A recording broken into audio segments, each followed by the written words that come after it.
Hello guys, ito meron ako naisip na magandang topic pag-usapan natin guys, sino ba ang mas maganda? Si Lalamove ba o si Transportify? Ayan, di ba? Okay guys, sige. Actually guys, yung dalawang yan, meron akong Lalamove, meron din akong Transportify. So, naipagko-compare ko sa kanilang dalawa kung sino nga ba ang maganda. Ito guys, simulan natin kay Lalamove. Bali guys, si Lalamove kasi, ang nagustuhan ko sa kanya, ang dami niya kasing mga customer. Ang daming customer ni Lalamove. So minsan 1 kilometer lang yung pick up location mo, diba? Minsan kapitbahay mo lang nagbubok din kay Lalamove. So hindi mo na kailangan pang lumayo, mag pick up na mga 5 kilometers ang layo para lang ma-pick up yung ano, diba guys? So yun nga, maraming mga parokyano at customers si Lalamove kasi sikat na sikat talaga siya, di ba? Isa pang nagustuhan ko kay Lalamove guys, na kapag dating ng alas 10 ng gabi, merong night surcharge, di ba? May dagdag. Yan.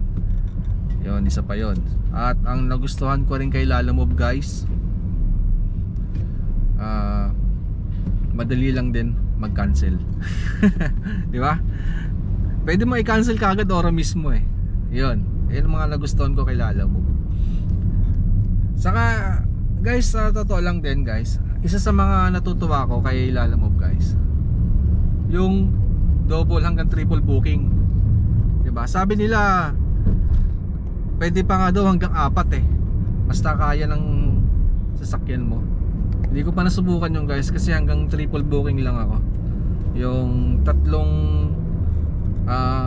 customer pagsabay-sabayin mo, pick upin mo yung tatlo, then deliver mo silang tatlo.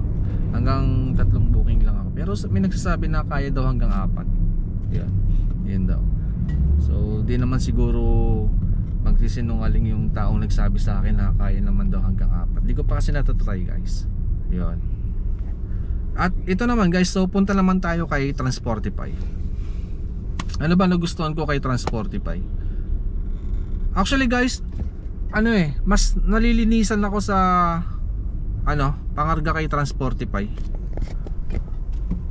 Paano ko nasabi nalilinisan? Mas guys hindi ko pa nasubukan magkarga kay Transportify ng ukay-ukay. Alam mo yon? Hindi ko pa nasubukan magkarga kay Transportify ng yung mga malalansa na yung mga isda, mga ganun, baboy, Diyos ko, hindi ko pa nasubukan. Hindi ko pa nasubukan yan. Then, hindi ko pa rin nasubukan magkarga kay Transportify guys. Ewan ko lang yung mga tawag dito, mga feeds, mga ganun, mga pagkain ng baboy or pagkain ng pet, ng mga animals. Ang lagi ko nakakarga kay Transportify guys, magagaan lang din eh. Minsan alam niyo yung mga plano ng bahay, yung plano ng engineer, di ba? Yung blueprint. 'Yun. Tapos minsan cake, minsan naman flowers, bulaklak. Yan, madalas 'yan. Minsan pizza, may malaking pizza guys. Yun yung nakakarga ko kay Transportify madalas. Ano pa ba? Mga food. Yan, mga food na nakalagay sa styro or sa bilao. Yun. Yan guys, yun ang nagustuhan ko kay Transportify. So malinis. Hindi ko pa nasusubukan guys yung magkarga ka ng ukay-ukay, mga basahan, mga tela na akala mo, sabi nila plastic lang, yung pala bundle na pala. Yung pala, nakasako na pala. Ano lang po, 5 plastic. Sa Lalamove to 5 plastic lang kuya. Pagdating ko doon, 5 bundle na pala, 5 sako na pala na ukay-ukay. Dapat pang L3 na yung nakabook, pero pang 200 lang yung kotse na binok nila. So may mga ganun. Yun guys, so isa pa na gusto ko kay Transportify guys is mas malaki yung fare niya kaysa kay Lalamove. Hindi naman kalakihan na talaga ang layo na agwat. Example kay Lalamove is nasa 350, pero kay Transportify guys nasa 450. Yes, oo. Malaki yung rate ni Transportify. At hindi lang yon. Tumataas ang rate ni Transportify. Example walang kumukuha niyan na driver. Mga Transportify driver, alam niyo to. Walang yung mga BP booking, mga business program, walang kumukuha. Tumataas yan. Minsan nagka-times 2 ang rate niyan. Yes. Minsan ang rate niyan, example 1,500, walang kumukuha, magiging 2,000 yan. Wala pa rin kumukuha, magiging 2,500 hanggang 3,000 yan. Tumataas ang booking, ang rate ni Transportify, guys. Hindi katulad kay Lalamove. Parang mga manok tayo, tapos alam niyo yung bigas, ihahagis yung bigas, lahat ng manok tutok sabay-sabay. Ang bilis mawala ng booking kay Lalamove, diba? Hindi katulad kay Transportify, guys. Minsan pag alam ng mga driver na talo sila sa rate, pinapataas nila yan. Tumataas yan, guys, lalo na yung mga BP booking. Yun. Saka marami ding mga long ride, malalayong deliver kay Transportify. At automatic, lalo na yung mga BP booking, automatic yung toll fee mo reimbursable yan.